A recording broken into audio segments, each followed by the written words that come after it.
சென்னை மதுராந்தகத்தை சேர்ந்த தனுஷ் என்ற சிறுவன் செல்போன் சார்ஜ் போட்டுக்கொண்டே பேசியதால் செல்போன் வெடித்து கண் பார்வை பறிபோயுள்ளது. மதுராந்தகத்தை சேர்ந்த கூலி தொழிலாளி எட்டியப்பன் என்பவரது 9 வயது மகன் தனுஷ் செல்போனை சார்ஜ் போட்டுக்கொண்டு பேசிய பொழுது அது பயங்கர சப்தத்துடன் வெடித்தது.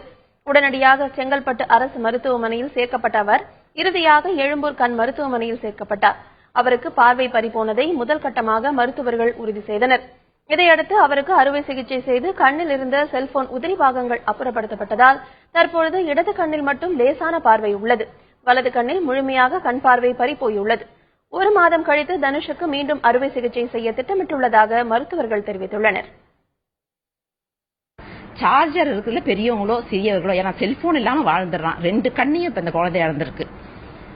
அது ஒரு விழிப்புணர்வுக்காக தான் நாங்க இதை காமிக்கிறோம். அந்த கேஸ் இந்த மாதிரி நிறைய கஷ்டமான கேஸுங்களை கண் மருத்துவமனை ஹேண்டில் பண்ணாலும் இது இந்த கடினத்தோட ஒரு விழிப்புணர்வு மக்களுக்கு ஏற்படுத்தணும். குழந்தைங்க சார்ஜர்ல இருக்கும் போது செல்போனோ எந்த ஒரு பொருளையும் சுவிட்ச் ஆஃப் பண்ணிட்டு தான் எடுக்கணும். இது பெரியவங்களுக்கும், ஏன்னா பெரியவங்க கூட நம்ம என்ன பண்ணுவோம், வாட்ஸ்அப் மெசேஜ் ஆன்ல வச்சுட்டே பாக்குற பழக்கங்கள் இருக்கு.